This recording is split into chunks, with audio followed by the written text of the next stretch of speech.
about something that's, often a little bit mysterious, but it's actually one of the most important signs of your health, the menstrual cycle. We tend to think of it as just a thing that happens every month, right? But what if we started thinking about it as a vital sign, kind of like a monthly report card from your body? So let's decode what it's trying to tell us. So let's just kick things off with the biggest question of all. What does a normal period even mean? We hear that word thrown around constantly, but here's the thing. Normal is really just a range. The real secret isn't about fitting into some perfect cookie-cutter standard. It's about understanding what's normal for you. All right, so here's our game plan. We'll start at the very beginning with menarche. Then we're going to figure out what a normal rhythm looks like, talk about what happens when things get a little off track, and check out some common causes and disorders. And then we'll wrap it all up with the single most important thing you need to know. Okay, let's rewind and start right at the beginning. Because before there's a cycle, there's that very first sign, menarche. And this is so much more than just a biological thing. It's a huge milestone in life. So, what is menarche exactly? Well, that's just the clinical term for a person's very first period. It's this big moment, usually happening somewhere between age 8 and 15, and it's basically the body's way of saying, hey, the reproductive system is firing up and getting mature. And what's so fascinating is that the timing of menarche isn't just random chance. Nope. It's this really complex dance between your genes and your environment. Everything from your DNA and what you eat to your overall health can play a part. And here's a wild fact for you. Over the past 100 years or so, the average age when people get their first period has been dropping. The exact reasons? Well, they're still being studied, but a lot of science point towards things like better nutrition and changes in average body weight. Pretty interesting, right? Okay, so we've talked about the first period. Now let's get into the cycle itself. To really know when something's off, you have to know what's considered typical in the first place. So let's figure out what that baseline looks like. So what's the magic number? Well, surprise, there isn't just one. Instead, there's a healthy range. A typical cycle can last anywhere from 21 to 35 days. And you measure that from the first day of your period to the first day of your next one. This range, this is your personal sweet spot. And what about the period itself?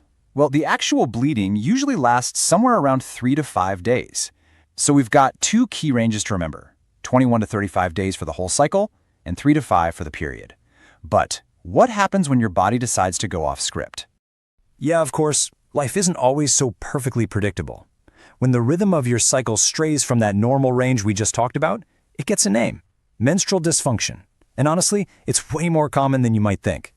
Let's look at this side by side, because it makes it super clear. On one side, you have your normal, pretty predictable cycle. On the other side, these are the warning signs you want to look out for. Cycles that are suddenly way shorter or way longer. Bleeding that drags on for more than a week, or, periods just going missing entirely. These are all signals from your body that something might be up. So, if your cycle is going off the rails, the big question is, why? Let's dive into some of the most common reasons your body's natural rhythm can get thrown for a loop. The list of things that can mess with your cycle is surprisingly long. There's the stuff you'd probably expect, like being under a ton of stress or having other health issues. But it also includes lifestyle stuff, like big changes in your diet, your workout routine, or even just travel. Think about it. High stress floods your system with cortisol, and that hormone can directly interfere with the delicate dance that runs your cycle. Let's use an example to see how this works. Say someone is doing really extreme exercise and has very low body fat. That can send a stress signal to the body. And what's the response? The body might dial down the production of key hormones like estrogen and progesterone. And when that happens, the menstrual cycle can just stop. So now that we have an idea of the causes, let's put some official names to these different types of menstrual issues. Honestly, just knowing the terminology can make you feel way more in control when you're trying to figure out what's going on with your body. First up is amenorrhea. It's a fancy word that simply means your period is absent. It's called primary if someone never gets their first period to begin with, and secondary if your periods have started but then stop for 3 months or more. Next, we have a really common one, dysmenorrhea. This is the medical term for painful periods. And we're not just talking about a little bit of discomfort here. We're talking about serious cramping, back pain, and sometimes even nausea that can totally throw your life off track. And of course, we have to talk about premenstrual syndrome, or PMS. These are all those lovely emotional and physical symptoms, like feeling anxious, getting headaches, or just being super irritable that pop up in the days before your period starts. But here's some good news. Things like exercise and a balanced diet can often make a huge difference. Okay, now irregular bleeding can get a little confusing because there are a few different types. Menorrhagia, that's when bleeding is super heavy or lasts a long time. Polymenorrhea means your periods are coming way too often. The opposite of that is oligomenorrhea, which means they're few and far between. And then there's metrorrhagia, and that's just unpredictable bleeding that happens between your periods. Whew, okay, we have covered a lot of ground, from the very first period all the way to the different kinds of disorders. So let's bring this all home and really focus on the biggest, most important takeaway from all of this. If you only remember one thing from our chat today, please let it be this. Your cycle is not just an inconvenience. It's a vital sign. It is a powerful window into your overall health, and paying attention to its patterns is a serious act of self-care. At the end of the day, the only baseline that truly matters is what's normal for your body. Once you get a handle on your own personal rhythm, you have the power to notice when something's not right. And if you do see changes that stick around, please don't just ignore it. Talk to a healthcare professional. So, I'm just going to leave you with this one thought. Every single month, your body is talking to you. It's giving you clues. The only real question is, are you listening? We're diving into a really important health issue that often hides in plain sight in the world of sports: the female athlete triad. So whether you're an athlete yourself, a parent, or a coach, this is something you absolutely need to know about. Let's get right into it. We all know that sports can be an incredible force for good, right? They build strength, they build character, they build community. But what happens when the very pressure that drives an athlete to succeed starts to create a risk that no one sees? And I mean, the benefits are just undeniable. We see them everywhere: the amazing physical fitness, the mental toughness, the confidence, and of course, those social bonds you get from being part of a team. It's a powerful mix that can truly shape a person's life for the better. But what happens when that drive for excellence, that constant pressure to be leaner, faster, stronger, crosses a line? When does that pursuit of peak performance actually start to damage the very body it's supposed to be perfecting?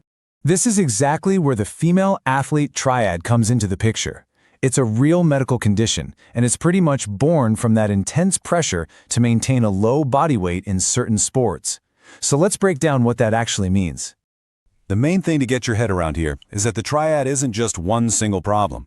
It's actually 3 health problems that are all linked together. Honestly, the best way to think about it is like a set of dominoes. If one falls, it can really easily knock down the other 2. And our understanding of this whole thing has really evolved. If you go back to 1992, the terms were very specific, like disordered eating or osteoporosis. But the updated terms are much broader: low energy availability, low bone mineral density. And this shift is so important because it recognizes that the danger exists on a spectrum. You don't need to have a formal diagnosed eating disorder to be at risk. It's about what's happening inside the body, not just a label. So that first component we just mentioned, low energy availability, that's the key. It really is the trigger for everything else that follows. It's the root of the entire problem. It all boils down to this really simple but incredibly dangerous imbalance. The body is just burning way more energy through training than it's taking in through food. And that creates this huge energy debt that it just can't sustain over time. So what does this actually mean for an athlete's body? Well, after a really hard workout, your body has a long to-do list. It needs to regulate hormones, maintain your bones, keep your organs running smoothly. But with low energy availability, there just isn't enough fuel left in the tank to get any of those essential jobs done. This energy crisis doesn't just happen by accident. It can be caused by things like super restrictive dieting, training like crazy without fueling up properly, or even more serious clinical eating disorders. And we tend to see this a lot in sports, where having a low body weight is really emphasized. Think gymnastics, long-distance running, or wrestling.